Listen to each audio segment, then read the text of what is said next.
issue that I have with X isn't people being mean, it's people that are just lying and contributing to a destruction of the discourse.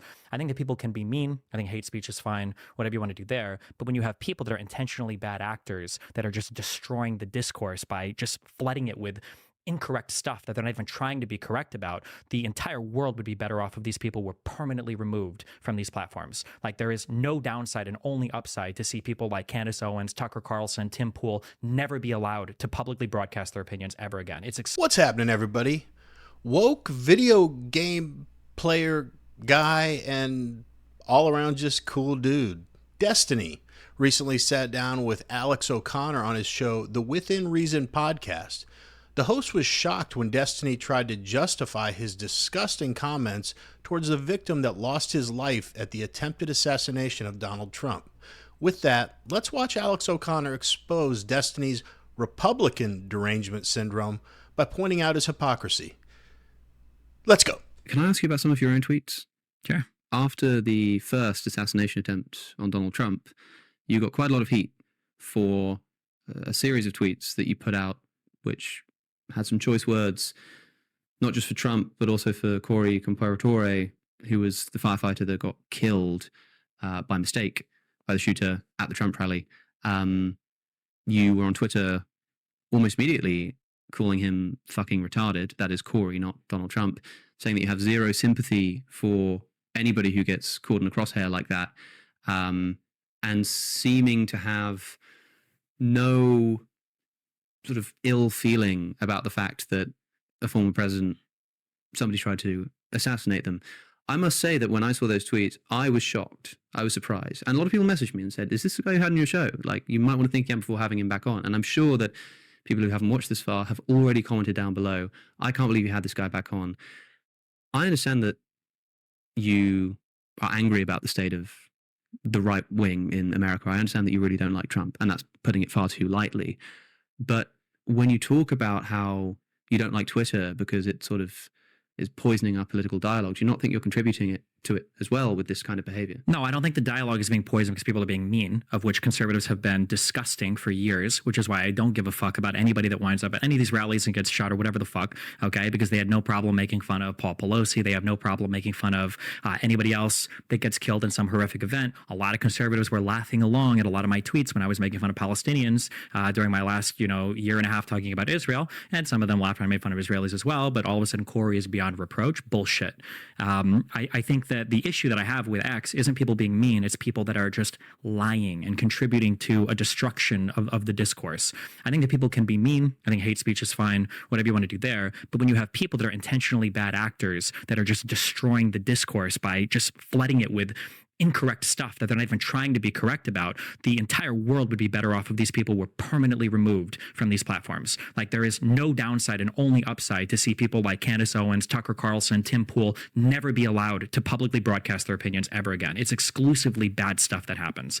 So if somebody wants to be mean or an ass or whatever, I'm totally fine with that. But when people are supporting, the destruction of our world, I think informationally, right? When we've all become epistemic nihilists and now anything can be true. I remember joking 2 or 3 years ago, or however long ago it was, with the wildfires in Hawaii. I think I said something like, nothing will ever happen again. Nothing can happen anymore. It's all a conspiracy. And it is now, right? Like, I start a lot of my debates off with conservatives being like, do you believe in dinosaurs, by the way? A lot of them don't. They don't think dinosaurs are real. They think oil is naturally replenishing and big petroleum made dinosaurs up.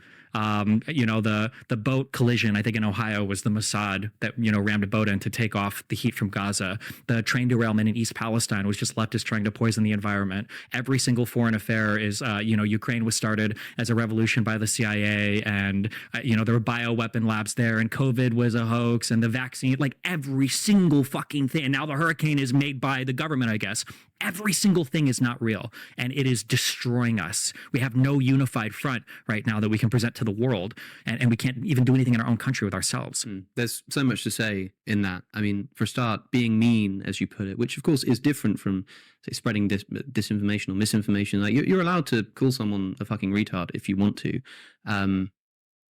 Do you think that this is constructive to the political conversation? I mean, even if you think you have a right to do it, and okay, the other side do it too, isn't the point to lead by example? I mean, if I were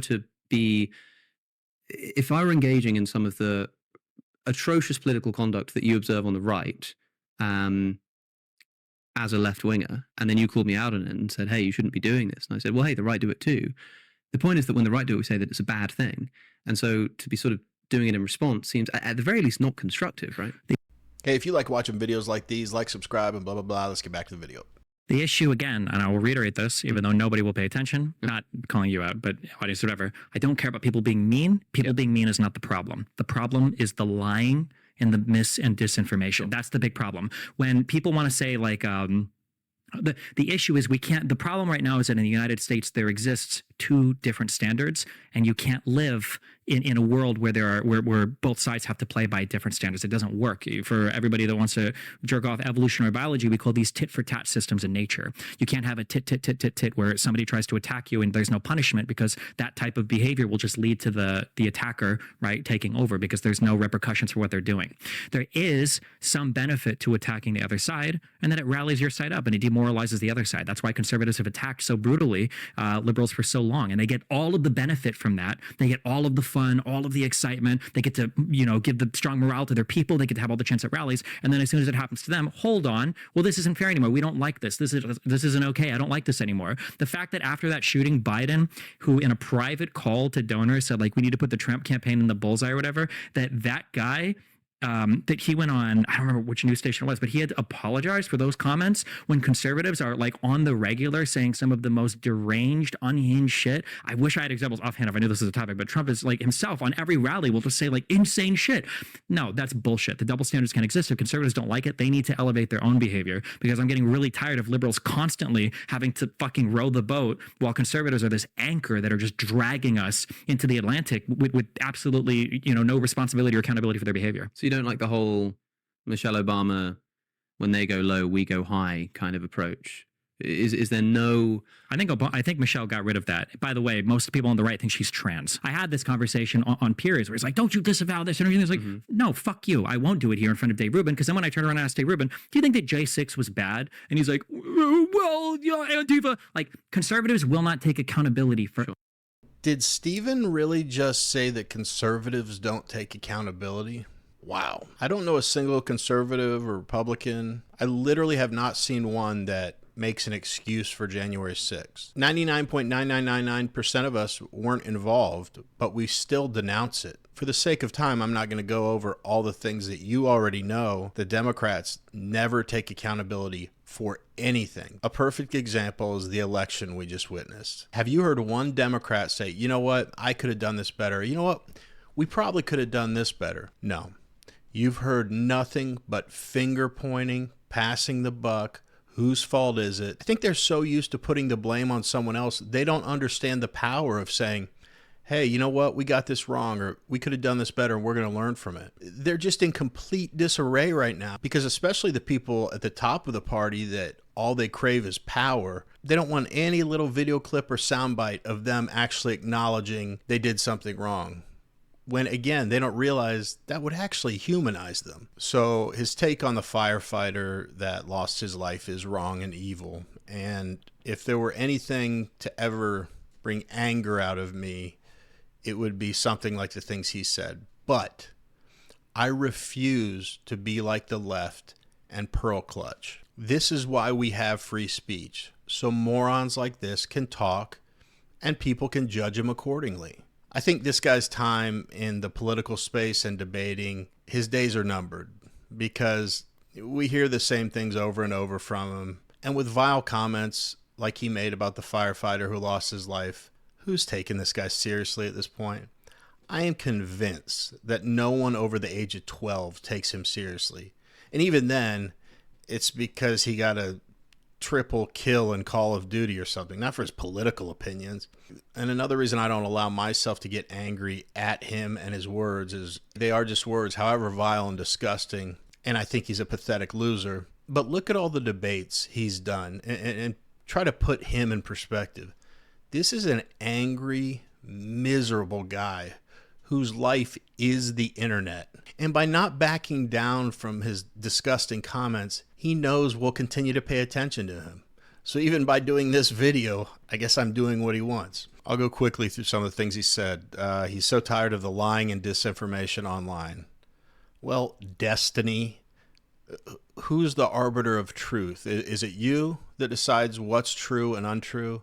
Because unfortunately, conservatives have been burned 1,000 times being told they're crazy whack jobs for a conspiracy theory that turn out to be true. And you are right about one thing. Our society is living under two different standards. One side of the political aisle is censored by big tech companies who work with the government to suppress their voice, receive exorbitant sentences for misdemeanor crimes, and have FEMA workers not helping them during a disaster because of the candidate they support. Remember, that was one of those big conspiracy theories you told us about. So you're absolutely right. There is a double standard. I agree. Then he says, conservatives say all this deranged, unhinged shit online all the time. I can't think of anything right now. Really? It's all the time. You're Mr. Debater. You can't think of anything? Last thing before I get back to the video, I have been dying to address this. Anytime he's defending himself for his nasty comments about the Trump assassination, he always says, what about the Republicans laughing at Paul Pelosi? I think you're comparing apples and oranges, bud. No one in the Republican Party has been calling Paul Pelosi Hitler and saying he's going to end democracy and someone needs to do something about him or our way of life is going to end. Before that happened, I promise you the vast majority of the electorate didn't have a clue who Paul Pelosi is. So while maybe crass and insensitive, chuckling at the scenario that Paul Pelosi found himself in when he was attacked horribly is a little bit different than saying, I don't give an F about this guy who died, and who cares if someone took a shot at Trump, or all the nasty things you said. You're not comparing the same things. Tell me in the comments. I mean, that, right? I mean, that's a ridiculous comparison. And I'll tell you, I've unfortunately watched a lot of his debates. The Republicans laughed at Paul Pelosi thing is his big comeback for why it's okay for him to say the monstrous things that he said about the attempted assassination on Trump's life and the unfortunate gentleman that lost his life during that event. Anyway, let's get back to the video. Anything they've done. So why the fuck would I disavow any individual shooter? Is that like they shouldn't do it? But like you guys think that look at all the weird shit you obsess over for trans people and the trans groomer and the cutting off children's dicks and all of this and all the document and the obsession over it, or the obsession over like, well, I could give like a million examples, but like there's so much horrible shit that goes on over here. I'm not going to sit here and try to like crawl and beg for forgiveness from a side that has exited orbit. Although maybe you don't believe that's possible because Candace Owens says we could not leave the planet. So, you know, who knows? But you said, why would I do this? Why would I spend time condemning this? And I would answer on point of political principle. I mean, the whole criticism that you might make of the right wing is that they don't have political principles. They're just sort of emotive, and they'll drop their political principles on a whim to support a deranged president who's started a cold personality. The whole point is that we're supposed to be better than that. We're supposed to have our political principles. I've heard you say, for example, like, no, I don't have any sympathy for anyone who's at a Donald Trump rally. Anyone who's at a rally supporting a man who tried to incite an insurrection, which is like a fundamental threat to democracy, that should like invalidate their ability to vote. And as well as that, I have no sympathy for them being at a rally because of their undermining of the basic principles of democracy. Well, you know what else undermines the basic principle of democracy? The assassination of political leaders and democratically elected presidents. And so, in other words, to do like a tu quoque, to say, well, you do this too, why would I spend my time condemning this? It's to show political principles, say that actually I do believe in democracy. So even when, you know, my opponent is clipped in the ear with a bullet, I'm going to come out and say, of course I think that's bad. Obviously that's bad. And of course I have sympathy for anyone who's caught up in that.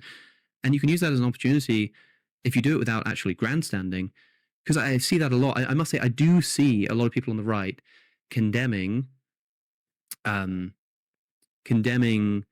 political violence against left-wingers. Bullshit. I mean, there's going to be people on Twitter saying crap all the time, right? No, but I couldn't find anybody. I went back after my Pierce thing and I went to see what these people said about Paul Pelosi, and all of these guys, Trump Jr. did it, Dave Rubin did it, all these guys made disgusting comments and jokes about it.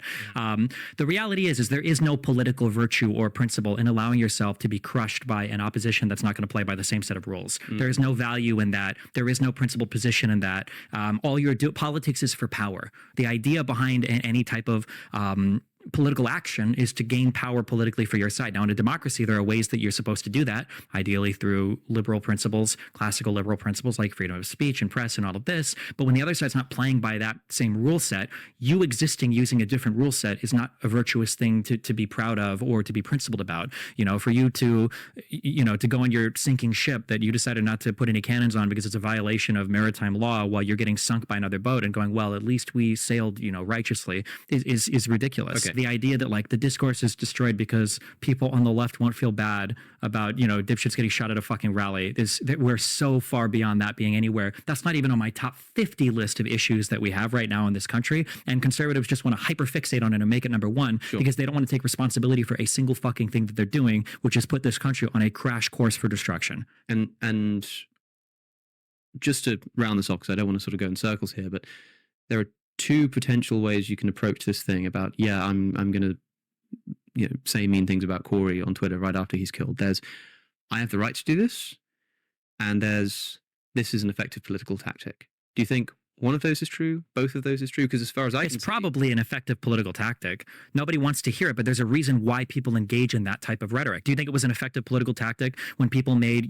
gay jokes about Paul Pelosi? It was, because they make memes out of it. They laugh about it. It boosts morale. There's a reason why people engage in this type of rhetoric, is because there is an advantage to it. And to pretend that it's strictly negative doesn't make any sense, because if so, where is the right suffering for it? Show me where the punishments have been on the right for all of the unhinged statements and actions that Donald Trump has made or said. Donald Trump is literally a guy who gives bad nicknames to his political opponents. Yep. Right now, we're seeing on X this massive disinformation campaign saying that FEMA is not responding in states, despite direct statements from people like Roy Cooper, from Brian Kemp, from Ron DeSantis, direct contradictory statements saying that Biden called us yesterday. We have everything the federal government can provide. They're lying and lying and lying. And I'm so sick of this, like, but don't you think it's bad when you make fun of blah, blah? Show me these conversations happening on the right ever, and I will begin to give a fuck. Because this conversation that's happening right now is never happening on Tucker Carlson, on Joe Rogan, on Tim Pool, on Candace Owens, on Ben Shapiro, on Walsh, on Knowles, on Crowder, on any of these other shows, on Megyn Kelly,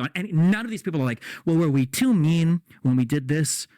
They're not even close to these guys. So for me to sit here and pretend to like entertain that conversation, I don't give a fuck. I'm so beyond giving a fuck on it. You don't think that's just because, you're making the criticism that right-wingers don't sort of police themselves in this way. You say, like, where is this happening on the right? Does that mean that it's also not going to happen on the left? Maybe the reason why the right can get away with it again, here I'm strictly talking about whether it's an effective political tactic. If you want to say, look, I have the right to do this, they're doing this, I have the moral right to do this, fine.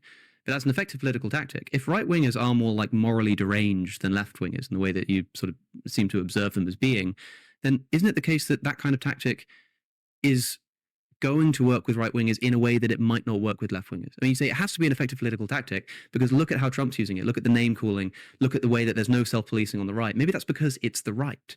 Maybe left-wingers being less morally deranged, being more, having more better political principle, being the more moral side of things, are going to see someone using those tactics as you use them on Twitter. No, I don't think so. I don't think the right wing, so that's not going to work on me. I don't think fundamentally we're that different between different groups of humans. I think that people like to make fun of people and make jokes and all that shit. Even dark humor, I think it happens on both sides. On every side, I think that's just like a pretty normal human thing. I don't think it's good, but again, the right has set the standard for behavior in this country, and it is in hell. So was it humor? What you were doing on Twitter there? Was it an attempt at humor, or was it a sort of a genuine expression of rage and anger? Well, it's a combination of both, right? Humor, truth is always to some extent in comedy, right? The easiest way to tell if somebody is sub 65 IQ is when they say something like, "It's just a joke." Like, jokes are funny for reasons. It's because there's usually some aspect of reality that they're pointing to, unless you're literally doing an anti-joke or anti-humor. So I watched this a couple of times prior to shooting this video, but I didn't even realize he was going to mention Paul Pelosi another 30 times. Did I tell you? That's his only argument. Throughout this interview, when he tried to give other arguments of the right being really nasty or disrespectful, he kept going back to the stupid Paul Pelosi thing. Okay. And when he was trying to give some example of something awful the right has done, he's like, look what the right has done with trans people. They're talking about chopping little boys' off. Okay, I know that impression's terrible. I don't know what that is. My point being, though, doesn't that give you an insight into his mind? Us conservatives are the weird ones because we don't want little boys having their cocks cut off. What can I say, Destiny? I'm old-fashioned. I don't know. Did he say Republicans are putting this country on a path to destruction? Haven't we been on one for the last 4 years? Were you here? Oh, I think I see the issue. You're probably so wealthy that you're insulated from it, so you don't feel it. And just like every single liberal elitist, you can't relate to the average person. He really does exemplify the left. He and the left have no principles or morals because the left's perceived values aren't rooted in anything. I'm not saying that there aren't Christian Democrats, and as a matter of fact, I always try to be honest with you, I've not looked up the statistic. However, I would be very surprised if there weren't significantly more Christians in the Republican Party than the Democrat Party. And as much as he has this warped perception of the right wing, one thing I think that binds a lot of people in the Republican Party together is their belief in Judeo-Christian values. So again, the values are rooted in something. So we all kind of know where one another are coming from. Again, not everybody, and not everyone has to believe that, but I just believe the party is grounded in Judeo-Christian values, where the left, as I've mentioned in other videos, their values are just subjective. It's not based on anything. It's what do I think is important, and that's going to be different from what the next person thinks is important. And when it's convenient, this value is important. When it's inconvenient, this value is not important. I don't know. Let me know what you think of this guy in the comments. I mean, every once in a while in the comments, there's somebody saying, Destiny's great. What's wrong with you? And I can't relate to them whatsoever. Anyway, that's it for today's show. If you like watching angry liberals lash out at all the wrong people like the Republican Party, then click on one of the two videos that just popped up on your screen. Otherwise, I really, really appreciate you being here today. The end.